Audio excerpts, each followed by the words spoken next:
flechinha aqui tem, né? Aí vai um pouquinho naquela. Very good. E aquilo é a posição da maré. Olha, depois que ele pega o chefe.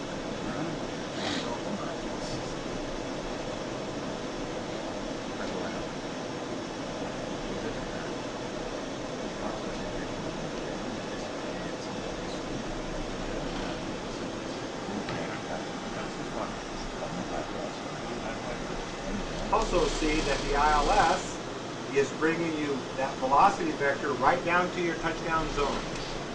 So if you should lose sight of the runway like that, you still got everything right there. Yeah, all right. You bet.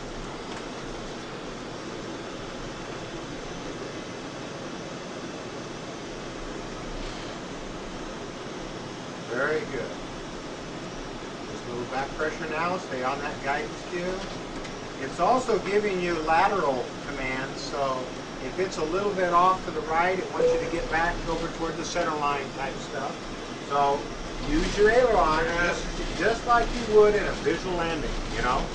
Same thing. It's a full manual touchdown. Very good.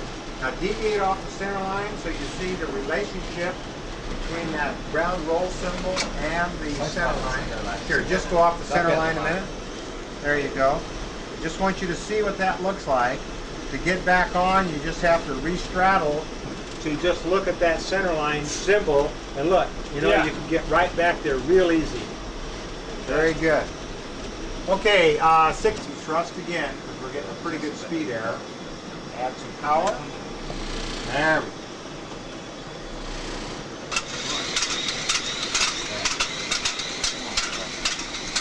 Now just get right back on that guidance cue, you'll be fine. Start the power back.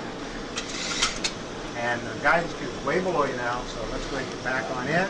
And we'll make a nice correction down to the ILS. So just go for the guidance cue with your flight path.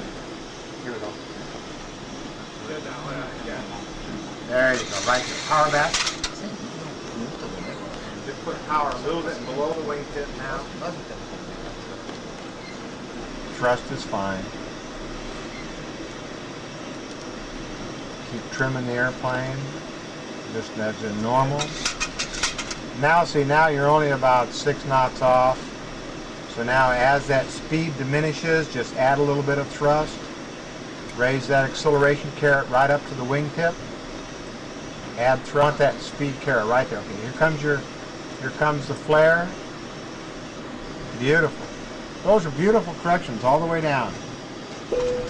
Look at that. Wonderful job.